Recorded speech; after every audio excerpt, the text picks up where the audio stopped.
ನಮ್ಮ ಗುಡಪಲ್ಲಿ ಗ್ರಾಮದಲ್ಲಿ ಕಾಶಿ ವಿಶ್ವನಾಥ ಸ್ವಾಮಿ ಬ್ರಹ್ಮರಥೋತ್ಸವ ಅಂಗವಾಗಿ ಈ ಕಾರ್ಯಕ್ರಮವನ್ನ ಏರ್ಪಡಿಸಿದ್ದಾರೆ. ಎಲ್ಲ ನಮ್ಮ ಗುಡಪಲ್ಲಿ ಗ್ರಾಮಸ್ಥರು ಈ ಕಾರ್ಯಕ್ರಮಕ್ಕೆ ಕೇಂದ್ರ ಬಿಂದುಗಳಾಗಿರ್ತಕ್ಕಂಥ ನಿಮ್ಮೆಲ್ಲರ ನೆಚ್ಚಿನ ನಾಯಕರು, ಮುಳಬಾಗಿಲು ವಿಧಾನಸಭಾ ಕ್ಷೇತ್ರದ ಶಾಸಕರು ಆಗಿರ್ತಕ್ಕಂಥ ನಮ್ಮ ಸಮೃದ್ಧಿ ಮಂಜಣ್ಣ ಅವರೇ, ಅದೇ ರೀತಿ ನಮ್ಮ ಆನಂದ ರೆಡ್ಡಿ ಅಣ್ಣ ಅವರೇ, ನಮ್ಮ ನಗರಸಭಾ ಮಾಜಿ ಅಧ್ಯಕ್ಷರಾಗಿರ್ತಕ್ಕಂಥ ಮುರಳಿ ಅಣ್ಣ ಅವರೇ, ನಮ್ಮ DCC ಬ್ಯಾಂಕ್ ನಿರ್ದೇಶಕರಾಗಿರ್ತಕ್ಕಂಥ ರಘುಪತ್ ರೆಡ್ಡಿ ಅಣ್ಣ ಅವರೇ, ಇನ್ನ ವೇದಿಕೆ ಮೇಲೆ ಸುಮಾರು ಜನ ನಮ್ಮ ಎಲ್ಲಾ ನಾಯಕರು ಇವತ್ತು ಬಂದಿದ್ದಾರೆ. ಎಲ್ರಿಗೂ ವಂದಿಸ್ತಾ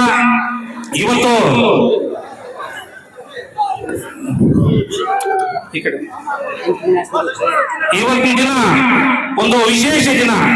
ಯಾಕೆ ಮಾತಾಡಬೇಕು ಅಂದ್ರೆ ಈ ಜನಸಾಗರದಲ್ಲಿ ನಮಗೆ ಮಾತಾಡಕ್ಕೆ ಅವಕಾಶ ಸಿಕ್ಕಿರೋದೇ ಒಂದು ದೊಡ್ಡ ನಮ್ಗೆ ದೇವರು ಹೊರ ಕೊಟ್ಟಂಗೆ. ಎರಡೇ ಮಾತಲ್ಲಿ ಸುಮಾರು 7 ವರ್ಷದಿಂದ ನಮ್ಮ ಮಂಜಣ್ಣ ಅವರು ಬಂದು ಇಲ್ಲಿ ಏನು ಸೇವೆ ಮಾಡ್ತಾ ಇದ್ದಾರೆ, ಯಾವುದೇ ಸೇವೆ ಕೂಡ ನಿಲ್ಲಿಸಿಲ್ಲ. ಇವತ್ತು ಓಂ ಶಕ್ತಿ ಆಗ್ಬೋದು, ನಮ್ಮ ಇಂಥ ಕಾರ್ಯಕ್ರಮಕ್ಕೆ ಯಾವುದೇ ಇರಬಹುದು, ಅದೆಲ್ಲ ಮಾಡ್ಕೊಂಡು ಬರ್ತಾ ಇದ್ದಾರೆ.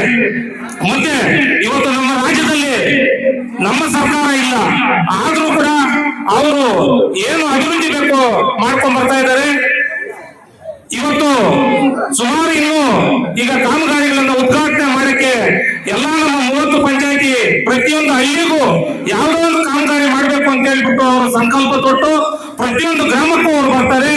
ಅದೇ ರೀತಿಯಾಗಿ ನಮ್ಮ ಇವತ್ತು ಭಾರತ ದೇಶದಲ್ಲಿ ನಮ್ಮ ನರೇಂದ್ರ ಮೋದಿ ಹೆಂಗಿದ್ದಾರೋ, ಕರ್ನಾಟಕ ರಾಜ್ಯದಲ್ಲಿ ಕುಮಾರಣ್ಣ ಹೆಂಗಿರ್ತಾರೋ, ಮುಂದಿನ ಮುಖ್ಯಮಂತ್ರಿಯಾಗಿ ಈ 2028ಕ್ಕೆ ನಿಮ್ಮೆಲ್ಲರ ಆಶೀರ್ವಾದದಿಂದ ಸಮೃದ್ಧಿ ಮಂಜಣ್ಣ ಅವರು MLA ಆಗ್ಬೇಕು, ಸಚಿವರಾಗಬೇಕು ಅಂತ ಹೇಳ್ಬಿಟ್ಟು ಕೂಡ ಈ ಸಂದರ್ಭದಲ್ಲಿ ತಾವೆಲ್ಲರೂ ಕೇಳ್ತಾ, ನೀವೆಲ್ಲರ ಆಶೀರ್ವಾದ ಮತ್ತೊಂದು ಸಲ ಅವ್ರ ಮೇಲೆ ಇರ್ಲಿ ಅಂತೇಳಿ ನನ್ನ ಮಾತನ್ನು ಮುಗಿಸ್ತಾ ಇದ್ದೀನಿ.